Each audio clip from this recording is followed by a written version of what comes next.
The FBI FD 1023 form lays out how the Bidens received $10 million in criminal bribes to protect Ukrainian energy company Burisma. Joe Biden on tape admitting he threatened to withhold $1 billion in congressionally approved aid to Ukraine until a prosecutor investigating Burisma was fired. According to reports, the FBI corroborated parts of the FD 1023 document before the 2020 election and chose to keep it a secret from the American people. Joining me now is Florida Congresswoman Cammack. It's always great to see you, Congresswoman. If these allegations turn out to be true, the FBI has committed a crime against the American people, in my opinion.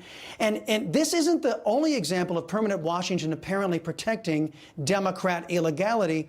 Yet from the GOP, we see 20 House Republicans voting to protect Congressman Adam Schiff, who weaponized the Intelligence Committee against Americans. We see 18 Senate Republicans vote to fully fund Democrat lawlessness through a fake budget, the $1.8 trillion omnibus. Question, isn't it time the GOP House used the power of the purse to rein in a government that has clearly grown beyond the consent of the governed? Listen, Chris, you and I agree 100% that this is government gone wild. Not only are we experiencing runaway spending, which is being paid for by you, me, and every other hardworking American in this country, but we have seen the evolution of a two-tiered justice system and the weaponization of the federal government against American citizens, everyday American citizens. But also now we see those in power using entities like the FBI, like the DOJ, against their political opponents.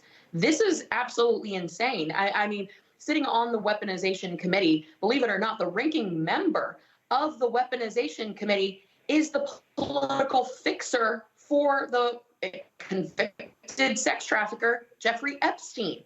And last week we had a big hearing, and I couldn't let it go without that being made public. Because think about this, the ranking member for the weaponization committee not only accepted campaign contributions from Jeffrey Epstein, but was his political fixer.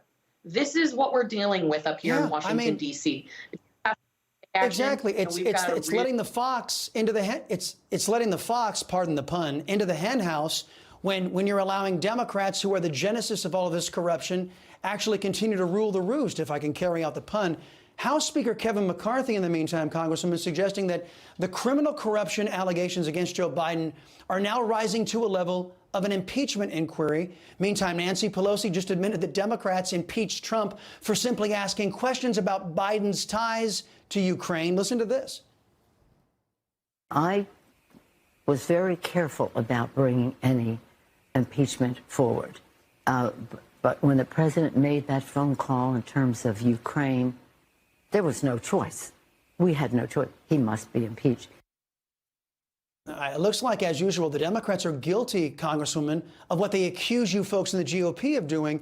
Is there enough unity among Republicans to actually hold Biden accountable for admitting to doing what Democrats falsely impeached Trump for doing? I have yet to come across one of my fellow Republican colleagues who does not worry incessantly about the corruption in the White House and the Biden family. I think what you're going to see is a lot of people in the Republican conference pushing for more evidence, more disclosures, more whistleblowers to come forward. Because if you remember, they had this sham impeachment against President Trump over a phone call. And I think Americans saw how the impeachment process got weaponized. So Republicans, and I say this every day, we need to build an ironclad case that no one can dispute, no one. And we're getting there. You see the emails, you see the phone calls, the screenshots. We have the records. We have the former business associates coming forward. This is absolutely the highest level of corruption that we've seen in years, decades. I mean, the fact that there have been no serious coverage in mainstream media beyond conservative media is an absolute travesty. This has to be accounted for, and this will have implications for the 24 election if we don't take action to address the corruption and the collusion and the weaponization of government. Well, Congresswoman, those people that work up the dial from us, they're dedicated Democrats, not dedicated journalists. That's number one. And an impeachment inquiry would actually force them to have to actually report on some of this stuff. Congresswoman Cammack, thank you very much. Appreciate the time, as always, and the efforts.